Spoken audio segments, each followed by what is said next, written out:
এই মুহূর্তের সবথেকে বড় খবর 2023 প্রাথমিক টেটের ফাইনাল অ্যান্সার কি প্রকাশিত করলো পর্ষদ। তো আপনারা যারা 2023 প্রাথমিক টেটে অংশগ্রহণ করেছিলেন তারা সরাসরি অফিসিয়াল ওয়েবসাইট থেকে অ্যান্সার কিগুলো মিলিয়ে দেখে নিতে পারবেন। এছাড়াও আমাদের কমেন্ট বক্সে গিয়ে আপনাদের সিরিজ অনুযায়ী আপনারা অ্যান্সার কি মিলিয়ে দেখে নিতে পারবেন।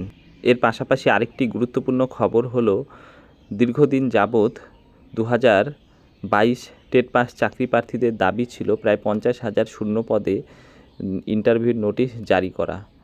সেই মোতাবেক তারা একাধিক আন্দোলনে সামিল হয়েছে। এবার সেই আন্দোলনের ফল হিসেবে প্রায় 13,421টি শূন্য পদে বিজ্ঞপ্তি প্রকাশিত করতে চলেছে পর্ষদ।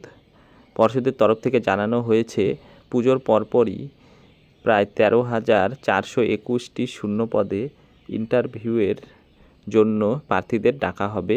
আর এই ইন্টারভিউতে 2022 এবং 2023 টেট পাস চাকরি প্রার্থীরা সকলেই অংশগ্রহণ করতে পারবেন। এটি অত্যন্ত সুখবর। তাই যারা 2022 টেট পাস করে বসে রয়েছেন এবং 2023-এও যারা টেট পাস করতে চলেছেন সকল চাকরি প্রার্থীরা ইন্টারভিউর জন্য প্রস্তুতি শুরু করে দিন, কারণ পুজোর পরপরই আপনাদের ইন্টারভিউর বিজ্ঞপ্তি দিয়ে ইন্টারভিউ শুরু হবে।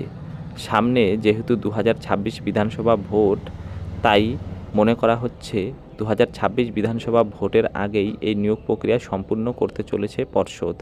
তাই আর দেরি না করে আপনারা সকলে ইন্টারভিউ প্রস্তুতি নিন। আর আমাদের এই চ্যানেলে প্রাইমারি টেট সংক্রান্ত যাবতীয় বিস্তারিত তথ্য পেতে চ্যানেলটিকে অবশ্যই সাবস্ক্রাইব করে পাশে থাকুন।